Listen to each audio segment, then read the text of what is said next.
i bɛ ka fanga taara émission yɛlɛmara ka kɛ jeliw ka vie muso fila furu kuma fɔyɔrɔ maaw kunkarili ɲɔgɔn na artistes ka olu de ka artistes kan bɛɛ artistes bɛ wele ni min man di olu tɔw bɛ kari ɲɔgɔn na Allahu Akbar yeri Mali artistes bɛ fala u bɛ bala o de kɛ artistes y'a faamu n'u ye wele kɛ artistes tɛ taa jeliw y'a dɔn ko laada ma ban Ala kana woro 10 ban k'aw ka furu baaraw kɛ fo ka t'i sigi dɔ k'i ka vie ta k'a fɛ Allahu Akbar yeri n'i y'i ka média bila faso burujali ni maaw ka vie sɔgɔbɛli la ni tɔw ye faso baara kɛ i b'a fɔ k'olu ye propagandiste ye kɛ propagandiste maintenant u ye main perdu u t'a dɔn bɛ min kɛ bilen u y'anw sɔrɔ ni faso baara in na u bɛ fɛ ka don o la mais a ye n'a kana mɔgɔ lagosi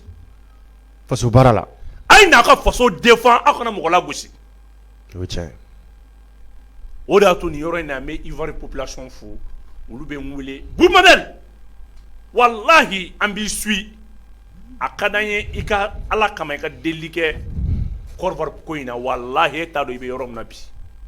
o ye Ivoirien ye Allahu Akbar n bɛ Côte d'Ivoire population fo dan tɛ foli min na cari kosɛbɛ olu ye sɛbɛn n bɛna min f'i ɲɛna quoi média n'i dabɔ foroba fanga kuma n'i y'o b'o la fo mɔgɔw ka vie privée don dɔ hadamadenw mago b'u yɛrɛ ka malo la quoi mɔgɔw b'u yɛrɛ sutura quoi c'est vrai o de y'a kɛ k'i ta kɛ dɛ nin ye nin fɔ nin ma nin ye nin furu n'u dɛsɛr'o bɛɛ la u bɛna se ko propagandiste mɔgɔw y'a kuma fɔ ne ye yɔrɔ maliyɛnw yɛrɛ m'u jate ye dɛ o de y'a to n'i ye yɛrɛ ɲininka o maliyɛnw yɛrɛ m'u jate ne yɛrɛ i b'a kalama ko kuma in kelen ne m'a lamɛn bari sabula ne yɛrɛ parce que i b'a dɔn ne yɛrɛ nana ye k'a fɔ anw ka artistes bɛ fala u bɛ ba la quoi que ça soit dɔnkilidalaw wo humoristes wo est-ce que b'a kalama comédiens wo dɔw ninnu tɔgɔ ye di a kɛra art dramatique a kɛra art wɛrɛw donc kana hadamadenw kun kari ɲɔgɔn na ni i kalo la parce que n'i ye bɛɛ bila ɲɔgɔn na ni bɛɛ sɔrɔ la bɛɛ b'i to yen quoi donc bi yɛrɛ k'i fo minnu ko propagandiste u ka tɛmɛ u ka baara fɛ k'a f'u ye Ala ka hakilina ɲuman d'u ma u ka na faso baara la quoi sinon i bɛ ka tɛmɛna i bɛ ka tile deni gouvernement an ye ko caman ye dɛ an ye ko caman ye dɛ an ye fɛn deni muso bɔra ka hadamaden ka bana nkalon ta ka da mɔgɔ la an ka y'a ye média dɔw de la o tɛ propagande ka muso ka kɛnɛya ta ka muso y'i sigi muso ye danga min don bilayi ne kun y'a dɔn ko bi bɛ se walayi Ala muso ko fɛn bɛɛ ni Ala cɛ fo n'a y'a sɔrɔ nkalon de ma ta ka d'ale la mais Ala filɛ k'a don sen c'est vrai hadamaden kana jɔyɔrɔ sɔrɔ mɔgɔ la gosi la quoi jamana in a bɛɛ jɔ u tɛ ka fara mɔgɔw tɛ ka nalen nin ya diɲɛ don o don mɔgɔw bɛ ka fara transition soutenir kan don o don minnu kun ko kunun k'a maɲi bɛɛ bɛ ka na bi an bɛ kungilenna kelen de la o depuis ne bɔra politique la don min na ne y'a ye k'a fɔ tiɲɛ yɛrɛ la ne kan ka nin jeune ninnu dɛmɛ fo bi ne bɛ n ka taasira kan a finna wo ne b'a kan a jɛra wo ne b'a kan i ye n jate wo ne b'a kan i ma n jate wo ne b'a kan kuma minnu bɛ fɔ Asimi t'u jate Asimi b'a ka taa ne tɛ Asimi dɔn wa ne tɛ Mali défend Asimi kama Asimi sira min ta ne bɛ baara kɛ n'o de ye yeri bɛ baara kɛ n'o de ye sinon e tɛ manamana mɔgɔ ye média domaine na bi dɛ e lamɛnlen don nka dɔw donna na mɔgɔ sago fo kama olu ye diɲɛ fɛn bɛɛ sɔrɔ olu yɛrɛ bolo ko de ye cɛya ye u tɛ ka fara an ka dɔnni ya armée in ani faso ani transition in bɛ taa de Choguel ni Asimi Maliki Jaw an ka foli b'a ye a ye tɛmɛ ni baara ye u ka tɛrɛ sama olu yɛrɛ ka patron ye Makɔrɔ min ye Makɔrɔ yɛrɛ dɛsɛra anw na Makɔrɔ bɔra k'a fɔ o don k'a y'an kunya di Ala ma Makɔrɔ yɛrɛ ta mɔgɔ danga yɔrɔ min na o ye manamana ko de ko Makɔrɔ ko n y'a mɛn ŋunuŋunukanw da ko mɔgɔ ninnu k'u bɛ kuma ni bamanankan de ye wa u bɛ ɲɔgɔn ka kumaw de lamɛn ko fo ka fɛɛrɛ sɔrɔ Facebook la tu sais u dɛsɛ IBK ka vidéo manw dɛsɛra min na au lieu de IBK ye baara ɲuman min kɛ k'o ta k'o fɔ k'a fɔ mɔgɔw ye u ta kɛ mɔgɔ neni de donc transition kanubaw anw tɛ mɔgɔ neni i bɛ bɛɛ kɛlɛ la fɔ anw yéli i bɛ taa sɔrɔ sisan ni gouvernement ye communiqué bila e b'a ta k'a baramana sanfɛ chaque fois jamanadenw b'u yɛrɛ y'an ka kuma kɔnɔ on n'a pas le temps nin ye nin kɛ dɛ nin ye nin don tan nin ye nin bɔ tan non yiri faso ka ɲuman ye k'o fɔ ba ye k'i man kun a tɔ bɛ kɔfɛ u ye IBK la bin tan de o bi de b'u jɔ ko IBK ye avion san ko IBK ye terrain san IBK ye nin san n'a kun ye mɔgɔ dɔgɔya to yen k'a fɔ dun mɔgɔ kun bɛ baga faamu mais a y'o de to yen tellement que u bɛ balo neni ni mɔgɔ buruja ni fɛn na u ye fadenya créer i bɛ ka yɛrɛ fɛrɛfɛ mɔgɔw ni ɲɔgɔn cɛ ka wariw minɛ bi a wari bɛ mun nafa ɲɛ u ye u ma nimisa bon yeri anw bɛ continuer bilahi ala de tulo bɛ mankan na ni bɛ n'a y'a sɔrɔ n tile kelen bɛ Asimi dɔw bɛ n bɛ mɔgɔ dɔ ou bien ko Sogɛl dɛ ou bien mɔgɔ dɔ delila ka n wele fanga kunda k'a fɔ ko bɔ n kelen minɛ ala kana si n bolo tigi 5000 francs kelen ni mɔgɔ delila k'a ta k'a di yan ala kana si n bolo cari kosɛbɛ a video cari mɔgɔ ye wari minɛ kɔsa in na ne b'a bɛɛ dɔn mɔgɔ ye fɛn minɛ kɔsa in na ne b'a bɛɛ dɔn caman disi gosi koyi hɔrɔnya don mais i b'a dɔn ko mɔgɔ minnu b'anw na mais u ye fɛn bɛɛ k'anw ye yeri kuma dɔ ne bɛ n ka téléphone dayɛlɛ ne bɛ taa sɔrɔ crédit b'a kɔnɔ ne t'a hakɛ dɔn sisan ne de bɛ n sigi ka États-Unis wele fo n bɛ n sen da ɲɔgɔn kan tellement que crédit bɛ n kun n'i kɛra Mali fɛ maliyɛnw bɛ fɛn bɛɛ d'i ma maliyɛnw ye fɛn bɛɛ o de y'a to kunnafonidila fɛn o fɛn bilahi yanni ka t'i sɔgɔ ko Asimi ko Maliki Jaw ko Sogɛl dɛ i sɔgɔ malidenw na malidenw k'i sɔn i suturalen don ni ninnu ka sɔnni ye dɛ o tiɲɛ dɛ ni Maliki Jaw y'i sɔn dɔ bɛ bɔ a kalama ni Sogɛl y'i sɔn dɔ bɛ bɔ a kalama ni Asimi y'a d'i ma a b'a don tɛgɛw de fɛ ka na dɔ bɛ bɔ a kalama mais bilahi maliyɛnw bɛ Orange Money k'i ma mɔgɔ si tɛ bɔ a kalama Allahu Akbar an bɛ maliyɛnden bɛɛ lajɛlen fo maliyɛnden hɔrɔnw ka fo a ye video in cari kosɛbɛ u ka fo yeri est ce que b'a dɔn hali sisan ne bɛ bɔ yan n bɛ taa ale Segu transition jama sigilen don k'an kɔnɔ yen Segu dɔnnibaw n bɛ taa maa kelen ka dɔrɔmɛ kelen carburant 20 tɛ n kun maliyɛnw aw yɛrɛ tulo b'a la dɛ faso ba cɛw cɛ b'i ta kɛ dɛ les 5 colonels Maliki Jaw fɛn walahi n'i y'a kɛ faso kama o don mais n'i y'a kɛ sɔnni kama n'a sɔrɔ i delila ka sɔn a b'i kunna ko bɔ kɛra kalama dɛ ayi sɔnni mana tɛmɛ tɔgɔ saba fɛ ka ban o gindo bɛ min bilen bolo saba mais mɔgɔw bɛ wari bɔ maliyɛnw b'u to Bamakɔ yan hali kunun dɔ y'i to burusi kɔnɔ walahi ka to burusi kɔnɔ ka wari ci ne ma Allahu Akbar walahi sɔrɔsi dɔw y'u to est ce que b'a dɔn u bɛ terrain kan a se ye crédit min ye a y'a ci ne ma Allahu Akbar hali o tɛ tilema dɔ bɔ fɔlɔ maliyɛnw an ye video in cari kosɛbɛ révélation sɔrɔsi kunturu révélation de b'a yan e bɛ se k'a fɔ ko ne bɛ taa cogo di ko an b'o liti fali mɔgɔ ka manamanakan na ko propagandiste de y'a don propagandiste i bɛ dɛsɛ ka taa Mali dɔnnikɛlaw ni Mali ko kodɔnnaw kun kari ɲɔgɔn na kalo k'an fɔ la nin ka vie ye nin ye dɛ nin ye nin fɔ cogo di dɛ nin bɛ taa nin ka jani nin ka surunin nin bɛɛ bilala ɲɔgɔn na bɛɛ a kɛra sababu fɔ Mali ar sunsuri Allahu Akbar a ye video in cari kosɛbɛ mana wuli ka fɔ n'i ye 20 000 vie kɛ n'i ye 15 000 vie kɛ i y'o kɛ dɔ ka lebu bɔli de la Allahu Akbar a ye video in cari kosɛbɛ ni anw ye 15 000 vie kɛ faso tanuni na an bɛ ala fɔ ne ye dɔw ye 20 000 vie kɛ dɔ ka lebu la e de b'o 20 000 vie jate yan yɔrɔnin kelen ko 20 000 vie e y'o kɛ dɔ lebu bɔli la mais Bugu Mabel n bɛna dalilu dɔ d'i ma bi n bɛ tiɲɛ dɔ d'i ma bi Facebook record a tɛ maa si bolo Mali kɔnɔ ni ne tɛ non ne y'o sɔrɔ coup d'état don maa caman ye capture d'écran kɛ k'a ci ma moi j'étais à 40 000 téléspectateurs maliyɛn densiman kɛ bɛɛ tulo bɛ n na voilà a kɛra coup d'état don voilà j'étais à 40 000 téléspectateurs en live voilà trophée ma di yan merci ma fɔ n ɲɛna bonjour ma di yan a waati n yɛrɛ dimina yɛrɛ ninnu de ye disi gosi kow ye quoi 40 000 téléspectateurs e bɛ taa 20 000 kɛ dɔ ka gindo kuma fɔli la k'i sigi a cɛ tɛ yen kɛ propagandiste mɔgɔ bɛ se k'i sigi cogo di Sogɛl ka communiqué Asimi ka communiqué mais a ka communiqué mana tiɲɛ cogo cogo ɲuman min b'a kɔnɔ e k'o ta ban yen i k'o da fasodenw kan e k'o da fasodenw tulo kan karisa communiqué kɔnɔna de nin ma ɲa dɛ nin don ta nin bɔ ta a ka ɲuman ta ban yen mais a banna o Allahu Akbar yeri a banna walayi n'Ala n'a kira cɛ a banna a ye video in cari kosɛbɛ mɔgɔ si jaabi i tɛ ne Bugu Mabel ye ko ne filɛ ka dɔ jaabi parce que i b'a bila i kunna n'Ala y'i bila ɲɛfɛ mɔgɔw b'i bila i kɔ ne ye faso in de ta wa ne b'o kan et puis ne dɔrɔn tɛ dɛ mɔgɔ mɔgɔ n'i kɛra Mali fɛ i bɛ san sɔrɔ sinon bi ko ma ne bila kuma la dɛ mɔgɔ si kun mɔgɔ tɛ ne la o e cɛ bi n bila kuma la dɛ Bugu Mabel bi ko ne bila kuma la ne ye si bɛ kɛ politicien kɔ dunu fɔ ni bala fɔ ni mɔgɔ dilan ka ne jate yan ayi mais don min na ne ye nin manamana ko in bɛɛ dabila ka faso bila ɲɛfɛ ni maliyɛnw ka Bugu Mabel kɛ exemple ye dɔrɔn Bugu Mabel kun bɛ cogo di mais mɔgɔ bɛ se ka kuma ka ne bɔ wa e cɛ Bugu k'a fɔ a bɛɛ taara ji la o kɛra dɛ mais bi halisa ne dalen gansan kan coup de fil bɛ vie mun sɔrɔ dɔw ka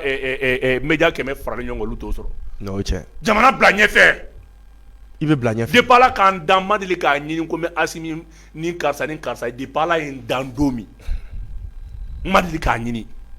Nta don ta i ma si se k'i jɔ ko ne ni ministre in filɛ ka photo ta ministre bɛɛ kelen ne ni ministre bɛɛ ɲɔgɔn ye an bɛ ɲɔgɔn fɔ an bɛ fɛn kɛ i ma deli ka ne ka i photo to yen Mali drapeau bɛ ne bɔ Allahu Akbar video cari kosɛbɛ i fɔra dɔ kɔ dɔ bɛ f'i kɔ wa Mali bɛ to yen ministre tɛgɛ minɛ ba k'i photo ta nafa jumɛn b'a la non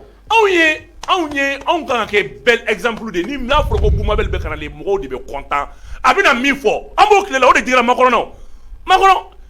ala minɛ ka Macron min kɛ ala bɛ Macron malo Macron taara ne bila Google kan ala bɛ Macron malo ni ala ma Macron malo fɔ ala ko ye galon parce que Macron min français ye min fɔ ne ma billahi tiɲɛ tɛ o de fɔ ko Boumabel Jawara b'a dɔn ka tɛmɛ ko anti occidental donc n'i donna Google kɔnɔ n'i ye ne taper dɔrɔn u bɛ ne bila tubabu juguya minɛ yɛrɛ de kɔnɔ cɛ o ye ligne rouge ye dɛ voilà u ye ne bila o de kɔnɔ kabila k'an dan Faransi ka commune Mali a ye dugu kelen fɔ Mali faamaw bagara mɔgɔ ma transition bagara mɔgɔ ma transition ye mɔgɔ gɛn a b'a bɛɛ ni tiɲɛ cɛ o cɛ transition kabiri ka transition in sigi a ye dugu kelen fɔ ko Mali tɛgɛ bɔ nin dugu in bolo ko Mali jo t'a la a y'a dugu kelen fɔ dɔrɔn Mali ko Barkhane ka taa Barkhane binna Mali kan de Mali ko Takuba ka taa Takuba binna Mali kan de Mali ko RFI ka taa RFI ye galon de tigɛ RFI dun ma an yɛrɛ bolo bi dɛ Mara n'i y'a faamuya Mali ko est-ce que Franc ka taa Franc tɛ galon de tigɛ Mali ko est-ce que b'a kalama Mali bɔra G5 Sahel la G5 Sahel banna ka Mali ka hakɛ de d'a ma donc ne bɛ min f'i ɲɛna ni mɔgɔ min bɛ se k'i bɛ ko dɔn ko wayi an ye bɛɛ kɛlɛ an b'an ka front bɛɛ dayɛlɛ mɔgɔdenni bɛ mɔgɔbaya valeur dɔn wa mɔgɔdenni o t'a kalama ko mɔgɔba fɛ kɛlɛ yɛrɛ ye min ye Allahu Akbar video cari kosɛbɛ ni min dalen don a yɛrɛ kana dɔrɔn ne tɛ kuma cɛw o Mali ye mɔgɔ kɛlɛ a jo b'a bɛɛ la wa a bɛ kanga da i ye G5 Sahel t'a la Mali ye depuis février ka Assimi Lettre ci ne ni waati passé ce délai là est-ce que b'a kalama je vais quitter je ne me considère plus maintenant dans votre truc mais a lettre ci ma a ka hakɛ de don ko wa ko Assimi ko ni président man kan Idriss Déby denkɛ ye jumɛn kɛ o ye duuru de fɔ wa coup d'état coup d'état yɛrɛ ma fisa n'o ta ye wa n ko ta ye tiɲɛ de donc an k'o kuma ta k'o fɔ a bɛ bɔ k'aw jɔ ko Mali bɛ ka bɛɛ kɛlɛ ko Choguel bɛ ka bɛɛ kɛlɛ Choguel bɛ ka min kɛlɛ i ye Mali dɔgɔya Choguel bɛ kanga da n'i ma sɔn a b'i gɛn pour le Mali un pays souverain dont son espace aérien a été violé 50 fois par l'armée française an m'an sigi k'o lajɛ ko e ye jɔn ye ayi ko e propagandiste de ko ne ye propagandiste ko Boumabel ye propagandiste awɔ ko ne ye propagandiste ko Seydou Mari ye propagandiste ko Seydou Mari ye propagandiste ko Yeri yɛrɛ ye propagandiste ko Yeri yɛrɛ ye propagandiste ko Mamadu Sidibe ninnu ye propagandiste ko ne ye propagandiste Allahu Akbar video cari e min ye hadamaden ka furu kuma ta k'a fɔ ka bezi sɔrɔ e tɛ propagandiste Allahu Akbar e min ye bana galon ta ka da muso la ka na bɔ ka jamana la muso kana bɔ ka jamana e ye galon ta ka da muso la e tɛ propagandiste Allahu Akbar a ye video cari hali sa ma don sujet kɔnɔ fɔlɔ dɛ ayi ne tɛ ma se sujet ma fɔlɔ nin ye kuma ɲɛbilaw de ye wayi Boumabel de b'an bolo bi wayi il y a là ce qu'on appelle la puissance de feu wayi Boumabel question saba de b'an bolo a bɛɛ fɔ Yeri kana siran kuma ɲɛ question fɔlɔ i ye laban jaabi ka ban question fɔlɔ o ye acquisition des nouvelles matériels minnu nana aéronef a tɔgɔ Boumabel an tɛ ninnu minɛn dɔn caractéristique jumɛnw de don u bɛ baara jumɛn de kɛ u jɔyɔrɔ ye jumɛn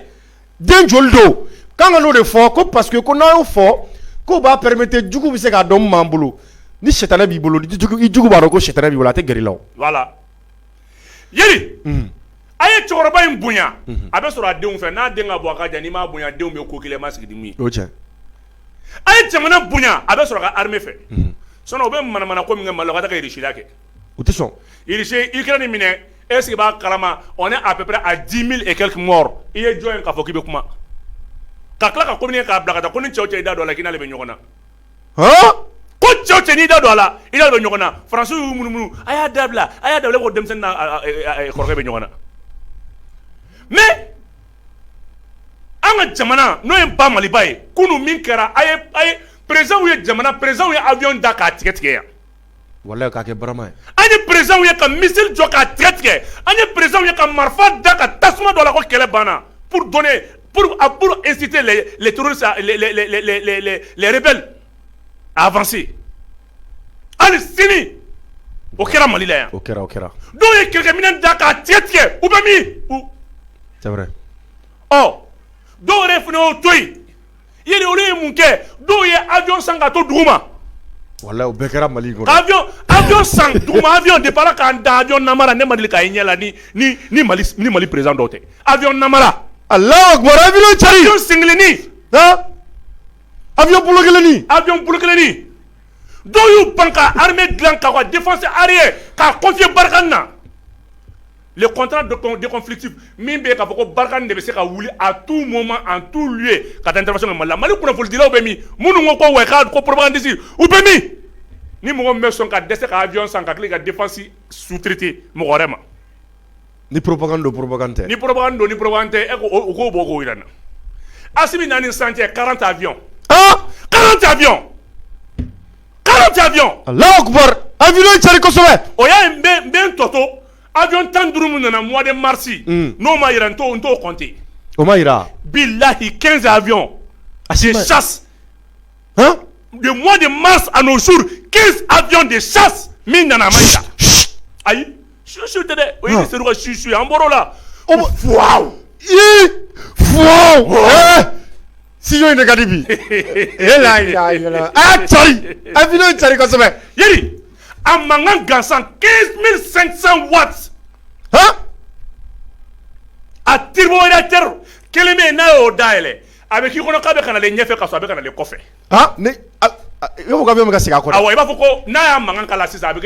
kɛ jugu ɲɛna k'a fɔ ko avion bɛ ka nalen sira min fɛ o tɛ dɛ kabanɔgɔ bɛ fɛ yeri n'a ye turbo in dayɛlɛ ka sɔrɔ est-ce que b'a kalama tile degré 45 degrés san bɛ na yɛrɛ ma ça provoque la pluie. Ça provoque la pluie. Ça provoque la pluie. C'est l'un des vecteurs les plus dissuasifs du monde. U t'a fɔ de ma ko tɔgɔ dɔ b'a la. Ayi ma so ma fɔlɔ. Kunu avion 10 ani kɔ o de nana. I y'an da seli o kuma ma. Armée ye min yira an y'o de fɔ. Armée ye min yirali to i y'an da don o la wa. U y'a daminɛ avion fɔlɔfɔlɔ minnu n'o yirala o ye Albatros L39 ye. Yeri Mali bɛ 40 millions de dollars de kun don pilote ka formation na. Algérie ani Maroc. Avion in b'o o formation ban parce que Mali ye miki minnu san fo ka pilote former malien yɛrɛ fɛ a n'a technicien. Mali ye technicien yɛrɛ bɛɛ malien. Hali ni avion ni hali n'a tiɲɛna u bɛ se k'a serrer ka. Hali n'a tiɲɛna u yɛrɛ b'a dilan. Bi le Mali a plus de 150 jeunes pilotes éparpillés dans le monde minnu bɛ formation na avion de chasse kan. Armée de l'air est composée de 2 escadrons. N'a fɔra armée de l'air escadron fila de don escadron de chasse ani escadron de liaison. Escadron de liaison ye mun ye o ye avion ye minnu bɛ minɛnw ta ka t'u jigi ka dumuniw ta ka t'u di ka garnison ta ka t'u di avion de chasse ye combatkɛla de. Kɛlɛkɛla ale bɛ gosili de kɛ. Gosili. Kan ka n'o de fɔ. Kan ka n'o de fɔ. Ko propagandiste. N'o tɛ a fɔra yan o. O tile tɛ bana duuru de bɛ Mali la TikTok Assimi ko k'a b'o furakɛ dɔw y'o fɔ yan. Kan ka n'o de fɔ an b'a fɔ. On soutient notre pays et l'armée. Albatros ka nafa fɔlɔfɔlɔ ye min ye a bɛ kɛ sababu k'an ka pilotes former yan. A nafa filanan ye mun ye e ye yeri. A nafa filanan ye basabula avion min don a bɛ reconnaissance kɛ a bɛ renseignement fana kɛ. Ka munumunu ka taa kunnafoni. Yeri kuma dɔw la u bɛna forêt kɔnɔna la forêt classée kɔnɔ forêt garangale kɔnɔ forêt garangale yɛrɛ u bɛna duuru saba moto la donc u bɛ don ka caya ni avion tɛ yen min bɛ renseignement ni reconnaissance kɛ a ka dɔgɔ a ka gɛlɛn. Parce que u tɛna ɲɔgɔn fɛ. U tɛna ɲɔgɔn fɛ. Ayi Mali kɛlɛ in bɛ ban koyi. I y'a faamu wa? Waati ko dɔrɔn. Donc avion moto 100 moto 40 moto 50 avion in ka baara tɛ dɔwɛrɛ foyi ye parce que le Mali a 3 zones de défense aérienne. Mali défense aérienne ye 3 zones de. C'est Mali yɛrɛ sankolo tilalen don sigiyɔrɔma 3. A sigiyɔrɔma kelen bɛɛ fo avion ka bila kunna mun bɛ munumunu a kɔnɔna la k'a kibaruya bɛɛ fara ɲɔgɔn kan k'a di état major ma k'a di fɛn QG ma. Albatros ka nafa filanan filɛ a nafa sabanan ye mun ye avion d'attaque légère de don a ka dɔgɔn micro de don i b'a ka fɔ n'i ye Mali ta ta jateminɛ k'a lajɛ n t'a dɔn ni technicien bɛna a jɔ a yɔrɔ la technicien k'a jɔ a la. A bɛ k'a bɔ. n b'a roquettes yir'i la sisan technicien k'a jɔ a la. A bɛ k'a bɔ. technicien y'a jɔ a la n b'a roquettes yir'i la roquettes fila de b'ale la. A ka reconnaissance kɔnɔna la n'a ye reconnaissance kɛ sisan n'a ye jugu ye a bɛ se ka jugu gosi fɔlɔ yanni ka turupu tɔw na. Wayi. I m'a ye n'i y'a jateminɛ k'a lajɛ maintenant ni roquettes fila b'a kɛrɛ la an ka Albatros ça fait i b'a bila i kunna k'a ni tɔw tɛ kelen ye. ani tɔw tɛ kelen ye maliyɛnw k'a lajɛ dɛ n'i ye avion in lajɛ i b'a sɔrɔ k'a fɔ est-ce que i b'a kalama gosilikɛyɔrɔ 2 b'a la o de b'a la mɛnɛ avion numisɛnnin dɔ ta non n bɛ ka a roquette de f'i ɲɛna donc n'a taara sisan renseignement kɔnɔna la a bɛ se ka a bɛ bali ka ko dɔ ye n'ale k'ale bɛ segin o b'a sɔrɔ jugu bɛna sɔrɔ olu taara voilà yeli a filɛ i ma roquette 2 ye a kɛrɛ 2 la o roquette 2 fila kɛrɛ 2 la nin i ma ye bon yeli a bɛ fɔ nin ma ko roquette S8 o yeli n'a ye gosili kɛ 250 coups a b'o de bɔ Sebakama a bɛ 250 balles a b'o de bɔ par coup a filɛ nin n'a ko ko babababaw yeli est-ce que b'a kalama fɛn fɛn b'a yɔrɔ la a b'i da u bɛ taa nin fana bila TikTok kan dɛ babababaw yeli n'a bɔra o kɔnɔna la yeli a ka obi min b'a la a bombe chargée ça fait 63 kilos yeli a ka zone d'arrivée ça fait 200 mètres carrés n'i ma fɛn fɛn b'a kɔnɔ a bɛɛ b'i da Allahu Akbar a vidéo cari yeli a lajɛ an b'an ka jamana soutenir an b'an ka jamana armée fɛ vive l'armée ko nin de ye tɔnfagala ye e ni Ala n'a kira cɛ nin bombe kelen ma bon tɔ ma ko tɔnfagala awɔ o tɛ sabuteli kɛ wayi nin bɛɛ bɛ kɛ jamana yeli avion minɛnw nana kunun dɔrɔn dɔw ye minɛn ta dɔw ye avion ta ka bɔ walayi Ala n ko Ala y'o de fɔ quoi ko n'Ala bɛ hɛrɛ d'i ma a ka bɔnɛ fɔlɔ labɔ o tiɲɛ ni Ala b'i sɔn hɛrɛ la a bɛ bɔnɛ labɔ tellement que manamanakan dabilala minɛn ninnu donna kunun ani maliyɛnw ka dɔw ka bɔ si ma kɔrɔ ni si ye n'i bɛ kuma i bɛ taa kuma kɔfɛ de i tɛ kuma yan dɛ Allahu Akbar walayi mɔgɔ tɛ Mali dɔgɔya yan tugun n'i bɛ Mali dɔgɔya i bɛ taa Mali dɔgɔya kɔfɛ de Mali tɛ dɔgɔya Mali kɔnɔ tugun o tiɲɛ donc avion de reconnaissance Albatros L39 a jɔyɔrɔ filɛ nin ye n'a nana nin de la n'a y'i munumunu n'a ye reconnaissance kɛ n'a ye jugu ye a yɛrɛ bɛ se ka combat engager yanni ka o kumana fɛn min ye appui nana yanni ka chasseur ninnu na donc o y'a ka nafa saba ye yɛrɛ n'o bɔra yen avion jumɛn bɛ yen tugun MiP-24 u y'o yira kunun numisɛnnin don ale ye hélico de yeli hélico ba in ale bɛ 32 personnes de ta yeli ale ka nafa fɔlɔfɔlɔ ye mun ye ale bɛ taa combat kɛ a bɛ to combat la a bɛ cɛw larguer n'o ye force spéciale ye a b'olu bila ka jigin hélico ba in mun ja filɛ nin ye donc yeli ale bɛ o bila ka jigin ale bɛ cɛw bila ka jigin cɛw bɛ jigin o waati la tun a jɔlen bɛ a bɛ ka cɛw appuyer ale ye appui au sol ye ale yɛrɛ fɛnɛ y'o ye tugun Allahu Akbar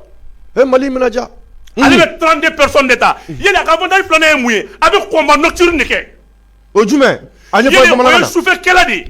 barisabula an ɲɛ k'a fɔ terroristes bɛ don yɔrɔ la à partir de minuit sufɛkɛlɛ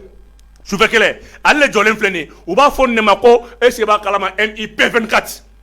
Allahu Akbar yeli port missile 2 de b'a la roquette min ɲɔgɔn bɛ Albatros in na o roquette S8 b'ale yɛrɛ fɛnɛ la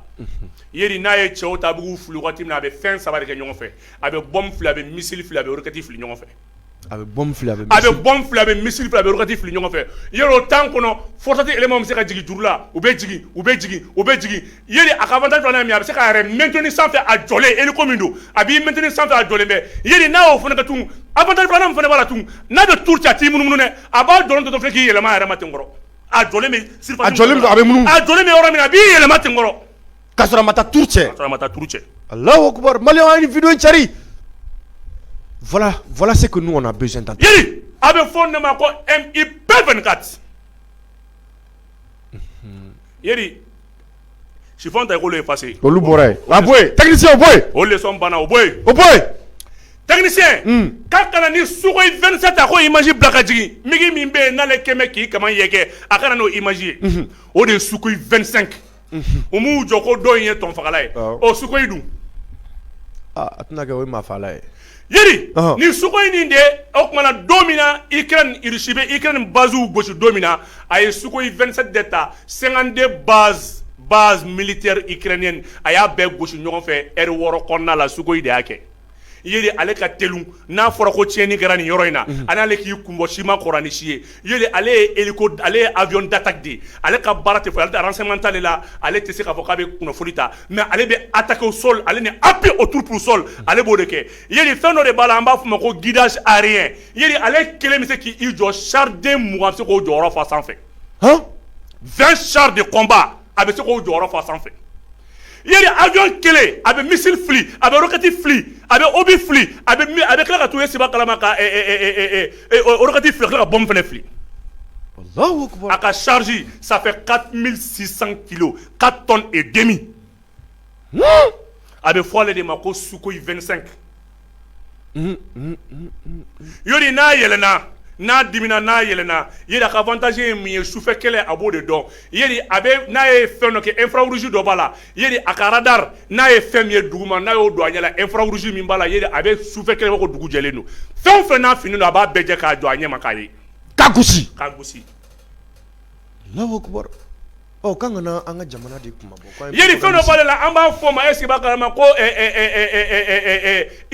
b'a fɔ ma ko identité intelligente o ye mun ye yɛrɛ avion yɛrɛ ka appareil intelligence yɛrɛ b'a yɛrɛ la n'a bɛ fɛn min ɲini e ma fɛn min dɔn i n'a fɔ misali ye min ye e bɛ ka mototigiw de ɲini mais mobilitigi de nana a bɛ moto ni mobili bɛɛ classé ka bɔ ɲɔgɔn na ka bɛɛ f'i ɲɛna ka bɛɛ bɛ circonstance minɛ k'o f'i ɲɛna ka tila k'a bɛɛ ka a bɛ surface min kɔnɔ k'o f'i ɲɛna yɛrɛ n'u bolila u kan ka boli u bɛ bolimafɛn min na u kan ka boli yanni wagati min cɛ u kan ka se yanni wagati min cɛ a bɛ tila k'o bɛɛ fɛnɛ f'i ye. Allahu akbar. Maliyɛnw a ye video cari kosɛbɛ. Sukhoi 25 ale de filɛ nin ye. ale de filɛ nin ye. Kaza fɛnɛ nana. a jɔlen Sukhoi 25 filɛ. Kaza. Yali avion de turbu. Sukhoi 25 a ka avantage sabanan ye mun ye a bɛ kɛlɛ kɛ a tɛ san dɔn a tɛ san dɔn ale tɛ san dɔn san fini na a t'o dɔn parce que n'anw bɛ attaquer i b'a ye k'a fɔ u b'an attaquer samiya wagati la ni san fin wagati o b'a sɔrɔ météo condition man ɲi yali i b'a ye k'a fɔ a bɛ fɔ ko non ko nin kana kɛ nin kana kɛ nin kana kɛ ko parce que avion tɛ se ka wuli ko fo san ka jɔ a t'o dɔn dɛ dibi fara don dɛ yali n'a wulila kuma sɔrɔ a ye kabanɔgɔ yɛrɛkɛ ka taa a bɛ fɔ ne ma ko Sukhoi 25 Allahu akbar. yali Chiffon ta ko ye passé o bɔra yen technicien o bɔ yen o bɔ yen yali e ko fila b'a la an b'a fɔ ma ko MI8 o MI8 ale ka baara yɛrɛ filanan ye mun ye yali ale bɛ transporter troupe de kɛ mais a fana bɛ gosili kɛ i n'a fɔ MIP bɛ cogo min na yali ale bɛ cɛw ta fo cɛ 30 a n'a kunkan fɛn ale kelen de yirali la kunun mais ale kelen dɔ bɛ fɔlɔ ale kun bɛ kelen dɔ kun bɛ combat kɛ yɔrɔ ale de ye hélico jɛman ye yali n'i y'a ye jɛman don a yɛrɛ ka bon a ka jan a yɛrɛ janya gansan k'a ta nun na ka taa bila bɔbara la sanfɛ à peu près à combien maro après 28 à 38 mètres a bɛ t'o la a tɛ n kunna kosɛbɛ yali o y'a yɛrɛ janya ye yali i bɛna k'a fɔ o tuma na ale yɛrɛ bɛ charge min ta bombe na ça fait 5000 kilos ça fait 5 tonnes de charge de bombe a b'o de ta 5 tonnes 5 tonnes 5 tonnes 5 tonnes o tɛ nucléaire ye. merci Allahu akbar. Maliyɛnw a ye video cari kosɛbɛ. yali Chiffon ta o bɔ yen o ye passé ka bɔ yen yali maintenant n'i ye Kaza C290 la ale ye Antonov min ye yali ale i b'a ye k'a fɔ ale ye cargo tactique de don ale yɛrɛ kɔnɔna gansan i bɛ se ka fɛn min ye banabaatɔ 10 bɛ se ka furakɛ kɔnɔ médecin 2 ani infirmier 6 o de place yɛrɛ fana bɛ yen fɛn min ye cɛw yɛrɛ jɔyɔrɔ kɔfɛ yali ale avantage ye mun ye a bɛ sɔrɔsiw n'u denw ka minɛn ta ka taa jigin adamadenw mana kɛ kɛlɛkɛyɔrɔ balo jiginni kɛlɛkɛminɛn jiginni fɛnw jiginni parce que min de bɛ dugumala la fan bɛɛ fɛ yali ale bɛ kɛ sababu ye ka mine ko éviter ka taa ni mɔgɔw ye yali a ka avantage filanan ye mun ye n'ale nana ni waati min na cɛw bɛ kɛlɛ la terroriste bɛ na ɲagami jama cɛ la n'u ye ɲagamina jama cɛ la a bɛ armée gɛlɛya a bɛ baara gɛlɛya armée bolo yali i bɛ se ka nin bila ka na duguden minnu bɛ yen k'olu la évacuer ka bɔ zone na o y'a sɔrɔ avion bɛ fɛ ka na n'o ye Sukhoi 25 bɛ fɛ ka na attaquer ça fɛ ka gosili kɛ sisan ka dugu yɛrɛ n'a bɔ kɛ kuma min na o y'a sɔrɔ fɛn min ye Kaza ye jamanadenw ta k'u labɔ Kaza ka avantage sabanan ye mun ye a bɛ jigin ka sɔrɔ piste tɛ a bɛ jigin hali bɔgɔbilen kan piste ko t'a la piste ko t'a la ko goudron dɔ filɛ ka goudron dɔ filɛ bɛlɛ ka kɛ dɔrɔn a bɛ jigin siraba bilen kan a bɛ dugu camancɛ la a bɛ jigin siraba bilen kan Allahu akbar. Maliyɛnw a ye video cari kosɛbɛ. Sadio Kamara ye discours dɔ kalan a ko Asimi anw sera yɔrɔ min ma sisan ale Kaza in de jɔlen filɛ ale de ye est-ce que b'a kalama san 2014 ka na bila 2020 na a ye maa 1000 ta IBK de y'ale fɔlɔ san filanan RBC an y'o san transport ale ye 50 000 passagers de transporter en 4 ans o tɛ dugu joli a nafa tɛ se ka fɔ ka ban ale 2 de b'anw bolo Asimi ye nin san ka na ni nin k'a kɛ 3 ye ni bɛna yɔrɔ min na dɔrɔn ka cɛw larguer ale bɛ se ka fɛn min ye est-ce que b'a kalama an b'a fɔ min ma kɛlɛkan na ko section fana ni fɛn tɛ kelen bataillon tɛ kelen section ye cɛ 200 100 ni 50 ɲɔgɔnnaw yeli a b'olu ta k'olu jigin para la wa yeli a ka point de chute a ka renseignement a bɛ ka aw jigin waati min na o y'a sɔrɔ est-ce que b'a kalama a ye coordonnée GPS fana da aw ma a bɛ fɔ o de ma ko Kaza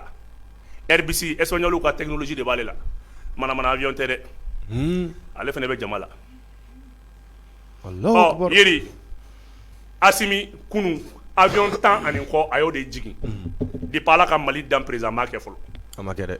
président ma kɛ fɔlɔ avion 10 ani kɔ a bɛ tɔn de faga wo a bɛ basa de faga wo est-ce que b'a kalama a bɛ tori de faga wo nka i b'a k'a fɔ hali tori n'i ye tori fagalan 10 ni kɔ sa o kɔrɔ k'i ye barikaden o ye tiɲɛ Tourifagala tan quoi, ni au sokoro qui est bargadé.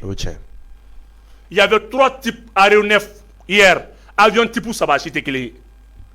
De par là, quand dans Maï, avion de châssis OB, et c'est pas avion de reconnaissance OB, avion de transport de troupes OB. 3 types aéronefs, au lieu de Kounou Keneka. A ben nana wala. Sadio Kamara ko kinima gwa glanga ja simi kate kunde. No fene frala avion tanduringa. Donc Mouma yi folo. Mima yi folo. O ya avion crew muga anin ko entre mois de mars à nos jours.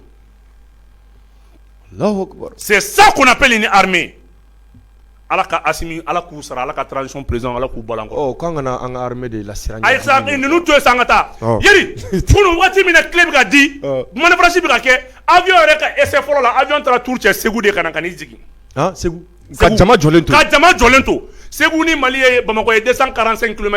Est-ce que ba kalama avion tari munu de kati yanga segu kura fona daga gunga. Kata barka yini yenga o fe segu sirfula ka o fe est-ce que ba kalama ba ko. Segu la sana kane ko do o ke avion ayi munu segu de kuna fona kana. Segu mu be do o ke transition ya kuma be. Minute joli. Moko ba dena ngo ko asimi jole bu kunja no nyabala avion ka singana. Minute ko bola de o tenye tunga ele ya. Allahu Akbar Mali wa vile chari ko sobe. Kunja wati no bugu te kata kuma mina ku buga nyi nyoro madro. Abla tigo ko esi ba kalama ko retour à la base. Que retour à la base.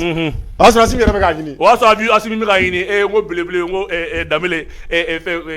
asimi ra jamiyo jumeni. Goita. Goita ngo goita fle sans feni. Akmega ro ndia ro irala. Ngo goita afle ko fe. Ke asimi ra ni sonjale me maliki jaw ba kerefe. Shogel ba kerefe. Billahi torobala mo la dem senu de nuni. Ciao de sala ro nun temena ina. Ciao de sala ciao dana yoro ni mel kanun temena ou te kuma ou te fe ou te mo jabi. Odu ko forci. Wo Mali. Odu ko forci ou te kuma. C'est de major. Kafo. C'est de major de avion qu'on folo qu'on ka tour ci ala kana. C'est ça qu'on appelle un pays. Aya kana francigien, notre bouta ko bonde, akana ninke, la France a 120 à 160 morts, 132 entreprises au Mali ici. Amour fou est là. Et les ballots et les bina ballots on a. Allahu Akbar. Yeri avion tali munu kana 14h30 avion tala Tessit ka renfort là. Amna ndado Tessit là. Voilà. Donc voilà un peu ce que ton armée a acquis hier. C'est que notre armée. Aïe, ou y'a un un propagandiste. L'armée des propagandistes et l'armée du peuple malien a acquis. Yeri dans mon zone de fort, akoko horonte malo le ka jeli be malo. Ah. Horonte malo aka jeli de be malo. Na kunya soro ko a transition ye galon de la transition ye. En folo de kuma malo. O tiens. Woro do dongo de ba on kulo ni soro bolo. Wala ta na bluye de. Wallahi mama ya ka jamana kanu ka teme ka akawsani. Wala akawsani. Akawsani. Demseni ka dese demseni sengene débloquer barka bane ki dese ka disi ko fe. I ka jamana dogali la. Barka tan ka dese to war kama. Ani mo ko sago fol kama e bi jogo propagandiste. Avion tan ko. O propagandiste. Ni ndale mbala ka ko avion ye ton fra avion. O ka ka du ro fo ko terroriste be avion ka ta gosi liggéey. Na ka duguna mo ko do bor la ka fo matu. Donc avec du gosi ka sura ma se avec du mais ngunya mais ne ya fina ngo guidage suko 25 mun plane missile mun bala guidage électronique o de bale la a guidage piscine be missile na wallahi yeri abina na sura aw ka du sababe du kele abina o ciga boy ka so du fly ma ba kalama terroriste do be o yale fa ko Ayman le numéro 1 de Al-Qaïda sara o dongo Afghanistan américain ya gushini missile ma fo de ma missile ma ko missile ninja abe fo de man code autant ko missile sniper mais ware wole ko missile ninja. Missile ninja. Yeri nae bon ale sukoy be se ka na o missile ta abe se kana aw belaje a mago be mina ko gushi ko bo ala ka soro foy ma to soro. Allahu Akbar. Ala ka jamana yi ala ka korota. A korota raw. Ala ka do faraka. Ala ka do faraka ala ka jugu nagashi. Depuis avion dona jamana kono do bora. Parce que ni te nya kuma ko ibi manku. C'est sûr. Ni te nya kuma ko ibi manku kuma e an jamana deun de taye an munu ko transition sengana nyani an ba kun. Voilà. Très bien. Voilà. Amé sponsor ni partenaire bela jeli fo ba nyini aw fo aw ka video nchari kosebe o ma agere be direct kono avec en suit amso jigina ala ka den balo den wulu kera abe arebe kan suit en direct donc no borin boubou c'est site ah boubou mais te site koni adamne ma jare adamne na laban fo anyana jarawa ma ja yeri surasi kelen nim bina fen fen o ma ja surasi kelen nim bina fen fen o ma ja fo ta surasi binan anin koma ame do ke ala ku udaro sumaya yeri depuis kalo wolonvla francitra marki mobili do di Niger ma ko marki Kia mobili min bɛ Mali armée ɲɔgɔnna bolo a taara o de di Niger ma pour que an kana se ka an ka mobili n'u ka mobili don ka bɔ ɲɔgɔn na o de y'a kɛ Mali armée kelen bɛ k'a sɛbɛn ka mobili kan sisan ko an y'a tɔgɔ da ko opération E opération Espoir n'i ye Irish lajɛ Irish kelen bɛ k'a sɛbɛn ta ko Z o fana y'u ka kan ye o y'a Zapata awɔ o y'o ye yali u ye Ala de minɛ a bɛ wagati jan bɔ u bɛ tisi dɔ fɛ u dɛsɛra tisi kan kɔnɔna la ani jamanadenw de ɲagaminen don ɲɔgɔn na yali an b'a fɔ dugu in man bon quoi dugu in man bon o tɛ baasi ye mais an b'a fɔ k'a fɔ hali bi armée ani dugudenw u k'u cɛsiri an kɔni b'a fɔ a ye kunun Ala y'a kɛ dugu in a libéré la n tɛna n da don o la parce que hali bi u DEPA ma communiqué officiel kɛ ka kuma in walanwalan n'a ma kuma in walanwalan an tɛ kuma walanwalan mais n bɛ min f'i ye dɔrɔn yali a bil'i kunna ko i ka MIG taara i ka avion chasseur ninnu taara fara i ka tonfagalaw taara fara est-ce que i b'a kalama avion tɔw kan k'i ka dugu libéré k'a d'i ma. o tiɲɛ o kɛra i ka dugu libéré la même si ça nous a coûté cher mais l'essentiel que vraiment la zone soit libérée 100%. 100%. i b'i munumunu tisi fan bɛɛ bi i b'i munumunu tisi fan bɛɛ bi a bɛɛ. Bubu an y'a kunnafoniyaw yɛrɛ sɔrɔ k'a ye k'a fɔ ko maajugu ninnu ka objectif ko et puis ko maajugu ninnu fana tun tɛ état islamique dɔrɔn yɛrɛ an ka kunnafoniyaw la ko hali tulobilenw tun b'a la. yali i bɛ k'a fɔ à 20 minutes avant l'attaque français ka avion dɔ de drone de nana ka ni i yanga ka kan photo n'a a position bɛɛ ta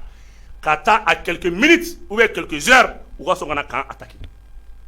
o ye kun fɔlɔ ye. donc o ye kun fɔlɔ ye o de ye k'a f'i ɲɛna Assimi bɛ ka baara kɛ cogo min na ni ne don donc toujours an bɛ ka minɛn minnu san o de bɛ se ka France ka avion ninnu gosi k'u labɔ. n'aw ye dɔrɔn k'u susu. n'aw ye dɔrɔn k'u susu k'u labɔ. wa a bɛ laban o de ma barisabula Sukoyi nin talen n'a kun ye fɛn fɛn sɔrɔ France ka minɛn na est-ce que b'a kalama a kun bɛ tiɲɛni kɛ. a ko Sukoyi ditɔla Mali ma k'a Faransi yɔrɔ bɛɛ kɛ mankan. a ye fan bɛɛ kɛ mankan ye Sukoyi dɔrɔn tɛ dɛ même les 15 avions na min dira mois de mars la a ma yirila fɔlɔ 15 avions filɛ nin ye a kɛra mankanba de. ko man ka di Mali ma. ko man ka di Mali ma. n'o bɔra yen an y'a mɛn tuguni kunnafoniyaw la k'a fɔ ko maajugu ninnu k'u tun bɛ fɛ ka don dugu yɛrɛ de kɔnɔ fɛnɛ i n'a fɔ u bɛ massacre ba minnu kɛ. mais a dabɔra o de kama o. u tun bɛ fɛ ka attaque 3 de kɛ ɲɔgɔn fɛ. n'u ye tisi ta kɛ sisan u bɛ bonya mɔgɔw hakili ma bɛɛ bɛ girin ka dɔ kan hali minnu bɛ position avancée la olu bɛ reculer ka na kan kɔnɔ olu bɛ taa ka zone min to u bɛ sɔn ka yen ci. u kun y'a dabɔ o de kama o mais l'armée est professionnelle. non yeri kunun ma ja dɛ kunun est-ce que b'a kalama seli fana tile bɛ kɛ waati min na ka don lansara la o y'a sɔrɔ est-ce que b'a kalama kabanɔgɔ ka kalan. n bɛ o de f'i ɲɛna n b'a to tan dɔrɔn. an ka DIRPA ka communiqué kɔnɔ. an ka DIRPA ka communiqué kɔnɔ n t'i tɛmɛ o kan. ok yan'an ka bɔ kuma kɔnɔ Bubu Kucala fɛnɛ an ka finitigilakaw olu tɛ force spéciale préparé ye kɛlɛ la. mais Ala nana u ka kalifa minnu la i n'a fɔ polisi 5 ɲɔgɔnna jate tanyana. mun de b'i bolo o attaque in na pourquoi Kucala. min filɛ nin ye ne y'a f'i ɲɛna tellement que u ye min don k'a don terroristes yɛrɛ tɛ minnu yɔrɔ dɔn tugun. u yɛrɛ bɛ taa ci a la tuma dɔ la. maa bɛɛ n'olu ma ci a la an yɛrɛ bɛ ci a la o de y'a kɛ Mali bɛ ka avion san sisan ka dugumala in éviter yanni kɛlɛ ka nɔgɔya parce que sabula minnu donna yɔrɔ min na olu yɛrɛ tɛ minnu yɔrɔ dɔn tugun. a polisi 5 mun sara n'u ka mobili yɛlɛla ka sison FT maintenant sur une mine an bɛ dugawu kɛ Ala ka hinɛ u la Ala k'u dayɔrɔ sumaya mais nin bɛɛ ka Mali autorité remercier ka polisi remercier wallahi polisi bɛ baara min na yeri t'a dɔn. polisi bɛ zone de conflit bɛɛ la polisi ni gendarme wallahi Ala. an bɛ ka armée fo tiɲɛ don dɛ mais polisiw bɛ baara la ka bɔ hakili ma. opération fiɲɛ kura ani opération sanji kura ɲɔnɔ mara kɔnɔ taa polisiw lajɛ.